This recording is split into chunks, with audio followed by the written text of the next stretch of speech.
ఖమ్మం జిల్లా రఘునాథపాలెం మండలం హరియతండా వద్ద తల్లి ఇద్దరు పిల్లల కారు ప్రమాద మృతిలో మిస్టరీ కొనసాగుతోంది. నిన్న ప్రమాదం జరిగితే ఇప్పటివరకు పోలీసులు చర్యలు తీసుకోకపోవడంపై బంధువులు ఆగ్రహం వ్యక్తం చేస్తున్నారు.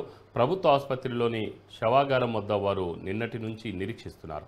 హైదరాబాద్లో ప్రైవేట్ ఆసుపత్రిలో సహవైద్యురాలు కేరళ మహిళతో అక్రమ సంబంధం నేపథ్యంలోనే ప్రవీణ్ ఈ హత్యలు చేసినట్లు మృతురాలు కుమారి బంధువులు ఆరోపిస్తున్నారు. మృతురాలు కుమారి భర్త ప్రవీణ్ వచ్చి సంతకం పెడితేనే పోస్టుమార్టం చేయాలని బంధువులు డిమాండ్ చేస్తున్నారు.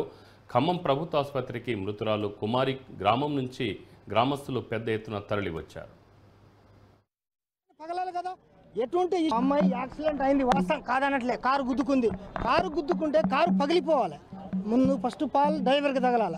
డ్రైవర్కి తగిలి నడువైన ఇరగాల, లేదంటే తలకాయన పగలాల, లేదా కాలైన ఇరగాల, ఏదో ఒకటి కావాలి.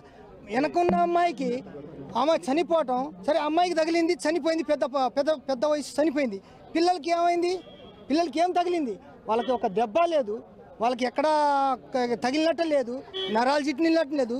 చిన్న పిల్లలు చనిపోయారు, పెద్ద అమ్మాయి చనిపోయింది. అమ్మాయి చనిపోయినప్పుడు ఇప్పుడు ఆమెకు ఆయన నెట్టిండు, పడితే తలకాయ పగిలిపోయింది. అట్లయినా పగలాలి కదా. ఎటువంటి విశేషం లేదు. వాడు చంపేసి కట్టుకథలు చేస్తాడు. ఆ గొడ్డలతో పగలగొట్టిండో లేదంటే దేనికో తగిలి మామూలుగా తగిలిచ్చి కారు యాక్సిడెంట్ అయినట్టు చేస్తాడు, నటిస్తాడు. అమ్మాయి యాక్సిడెంట్ అయింది వాస్తవం కాదనట్లే. కారు గుద్దుకుంది.